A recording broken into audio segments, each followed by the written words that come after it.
Phone tapping కేసులో దర్యాప్తు వేగం పెంచారు తెలంగాణ అధికారులు. ప్రభాకర్ రావు విచారణ కొనసాగుతున్న క్రమంలో ఇక ఏ మాత్రం ఆలస్యం కానివ్వకూడదని భావిస్తోంది ప్రభుత్వం.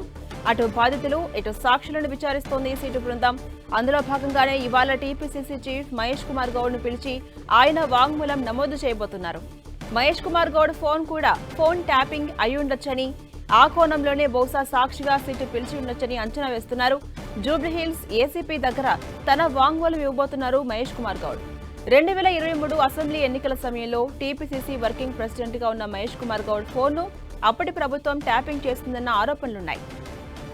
అయితే అందుకే ఆయన నుంచి వివరాలు సేకరించేందుకు పిలిచినట్టుగా చెప్పుకుంటూ ఉన్నారు. పోలీసుల అధికారుల పిలుపుతోనే ఏసీపీ దగ్గర తన వాంగ్మూలం రికార్డ్ చేయడానికి మహేష్ గౌడ్ సిద్ధమైనట్టుగా తెలిసింది. అటు ఈ కేసు విచారణలో కొంతమంది బీజేపీ నేతల పేర్లు కూడా బయటకు వచ్చాయని సమాచారం. దీంతో రేపో మాపో వాళ్ళను కూడా విచారణకు పిలిచే అవకాశం ఉందని తెలుస్తోంది.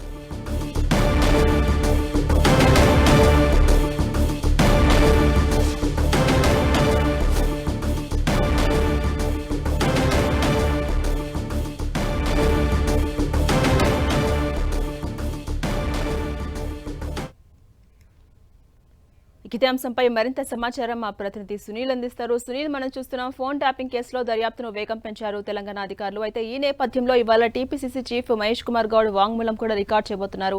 ఇప్పటివరకు ఉన్న అప్డేట్స్ ఏంటి? తెలంగాణ రాష్ట్రంలో తీవ్ర రాజకీయ దుమారం రేపుతున్నటువంటి ఫోన్ ట్యాపింగ్ కేసులో తెలంగాణ రాష్ట్ర ప్రభుత్వం ఇప్పటికే special investigation team SIT team ని ఏర్పాటు చేసింది. ప్రస్తుతం సిట్ టీం కూడా పలువురిని పిలిచి విచారిస్తుంది. ఇప్పటివరకు ఈ కేసులో దాదాపు 5 అధికారులను అరెస్ట్ చేసి వారందరూ కూడా జ్యుడిషియల్ రిమాండ్ తరలించారు. ప్రస్తుతం వారందరూ కూడా బెయిల్లో ఉన్నారు. ఇక ఈ కేసులో కీలక ప్రధాన సూత్రధారిగా ఉన్నటువంటి ఎస్ఐబి మాజీ చీఫ్ ప్రభాకర్ ని ఎట్టకేలకు అమెరికా నుంచి హైదరాబాద్ కి పోలీసులు రప్పించడం జరిగింది. అతన్ని కూడా దాదాపు 3 రోజుల పాటు ఇప్పటివరకే సిట్ అధికారులు పనిచేసినటువంటి మాజీ ఎస్ఐబి చీఫ్ గా ఉన్నటువంటి ప్రభాకర్ రావు కూడా ఈ రోజు విచారణకు హాజరై కావాలంటూ కూడా ఇప్పటికే సిట్ అధికారులు ప్రభాకర్ రావుకి ఆదేశాలు జారీ చేసింది. దీంతో పాటు ఇప్పటికే ఫోన్ ట్యాపింగ్ లో తన ఎప్పుడైతే ప్రణీత్ రావు కాల్ డేటాలో చాలా మంది ఫోన్ నెంబర్లు బయటపడ్డాయి. వాళ్ళందరితో డేటాను కూడా ఇప్పటికే సిట్ అధికారులు కలెక్ట్ చేయడం జరిగింది. ఇందులో భాగంగానే నిన్న మైపాల్ రెడ్డి గద్వాల్ సంబంధించిన ఒక నేతగా ఉన్నటువంటి రాజకీయ ప్రముఖుడుగా ఉన్నటువంటి మైపాల్ రెడ్డిని విచారించారు. అతని స్టేట్మెంట్ కూడా నమోదు చేసుకున్నారు. ఈ రోజు తెలంగాణ కాంగ్రెస్ పార్టీ అధ్యక్షుడిగా ఉన్నటువంటి మహేష్ కుమార్ గౌడ్ స్టేట్మెంట్ కూడా నమోదు చేసుకునే అవకాశం ఉంది. 2023 ఎన్నికల సమయంలో తన ఫోన్ ట్యాప్ చేశారంటూ కూడా మహేష్ కుమార్ గౌడ్ గతంలోనే ఫిర్యాదు చేశారు.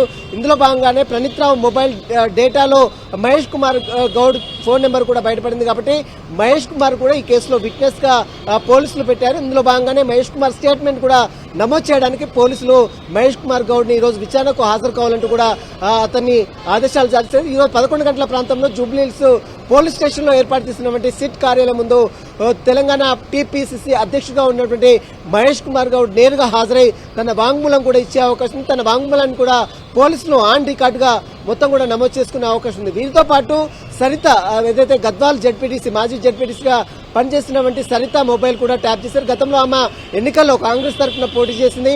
ఆమె ఫోన్ కూడా ట్యాప్ చేసినట్లు కూడా ప్రణీత్ రావు మొబైల్లో ఆమె సంబంధించిన నెంబర్ కూడా ఉంది. కాబట్టి ఆమెను కూడా పిలిచి ఆమె స్టేట్మెంట్ కూడా నమోదు చేసేందుకు ఆమెకు కూడా రావాలంటూ కూడా ఈరోజు సిట్ అధికారులు ఆమెకు ఆదేశాలు జారీ చేసి ఇందులో భాగంగానే సరిత కూడా ఈరోజు మరి కాసేపులోనే జూబ్లీహిల్స్ పోలీస్ స్టేషన్ లో ఏర్పాటు చేసినటువంటి సిట్ కార్యాలయం ముందు విచారణకు హాజరయ్యే అవకాశం ఉంది. మొత్తం మీద తెలంగాణ రాష్ట్రంలో తీవ్ర రాజకీయ దుమారం రేపుతున్నటువంటి ఫోన్ ట్యాపింగ్ కేసులో చాలా మంది సాక్షులతో పాటు చాలా మంది నిందితులను కూడా ఇప్పటికే గుర్తించారు. వారి యొక్క స్టేట్మెంట్ కూడా పోలీసులు నమోదు చేసుకున్నారు. జాన్సీరాణి. అలాగే సునీల్, ఇవాళ టీపీసీసీ చీఫ్ మహేష్ కుమార్ గౌడ్ ఇచ్చే వాంగ్మూలం కీలకం కానుందా? మరోవైపు చూసుకుంటే ఈ కేసు విచారణలో భాగంగా కొంతమంది బీజేపీ నేతల పేర్లు కూడా బయటకు వస్తున్నట్టుగా తెలుస్తోంది. ఎవరు ఆ నేతలు అనేది ఎప్పుడు తెలిసే అవకాశం ఉంది? అలాగే వాళ్ళని రేపో మాపో విచారణకు పిలిచే అవకాశం ఉందని కూడా తెలుస్తోంది. అప్డేట్స్ ఏంటి ఈ విషయంలో? ఖచ్చితంగా, ఎందుకంటే 2023 ఎలక్షన్ల ముందు కూడా చాలా మంది అప్పుడు ఉప ఎన్నికలు జరిగినప్పుడు కావచ్చు, తర్వాత సార్వత్రిక ఎన్నికలు జరిగినప్పుడు కూడా చాలా మంది ఫోన్లు ట్యాప్ చేశారనేటువంటి ఆరోపణలు కూడా వీరిపై ఉన్నాయి. కాబట్టి వాటికి సంబంధించినటువంటి వివరాలు ఎప్పుడైతే వీరు అరెస్ట్ అయ్యారో వాళ్ళ డేటాలో కొంత రీట్రైవ్ చేసి ఆ డేటాలో దాదాపు 400 మంది ఫోన్ నెంబర్లని, రాజకీయ ప్రముఖుల ఫోన్ నెంబర్ను గుర్తించారో వారికి సంబంధించిన వివరాలు కూడా ఇప్పటికే సిట్ అధికారులు సేకరిస్తారు. అందులో కాంగ్రెస్ నేతలు అప్పట్లో, ఇప్పుడు ప్రభుత్వం ఏర్పాటు చేసింది, అప్పట్లో ప్రతిపక్ష నేతలుగా ఉన్నటువంటి, ఇప్పుడు ముఖ్యమంత్రిగా ఉన్నటువంటి రేవంత్ రెడ్డి ఫోన్ నెంబర్తో పాటు వాళ్ళ కుటుంబ సభ్యుల ఫోన్ నెంబర్లు, మరోవైపు కాంగ్రెస్ కీలక నేతల ఫోన్ నెంబర్లతో పాటు బీజేపీలో ఉన్నటువంటి కీలక నేతల ఫోన్ నెంబర్లు కూడా ట్యాప్ చేశారు. వీరి నేపథ్యంలో అక్కడ ఉప ఎన్నికలు జరిగినప్పుడు కూడా చాలా మంది ఫోన్లు ట్యాప్ చేసి డబ్బులు, అంటే ఎలక్షన్ సమయంలో పంచేటువంటి డబ్బులు మొత్తం కూడా ఎక్కడికక్కడ పట్టుబడించినటువంటి పరిస్థితి మనం గతంలో చూస్తాం. ఈ నేపథ్యంలో వీరి దగ్గర ఉన్నటువంటి డేటా ఆధారంగా సాక్షులను కూడా పిలిచి విచారిస్తున్నారు. వారి యొక్క స్టేట్మెంట్ కూడా నమోదుతున్నారు. ఇందులో భాగంగానే టీపీసీ అధ్యక్షుడు మహేష్ కుమార్ గౌడ్ కూడా మరకాసేపులోనే జూబ్లీస్ లో ఉన్నటువంటి సిట్ కార్యాలయం ముందు హాజరై తన వాంగ్మూలం కూడా ఇచ్చే అవకాశం ఉంది. Jhansi Rani. Right, thank you Sunil.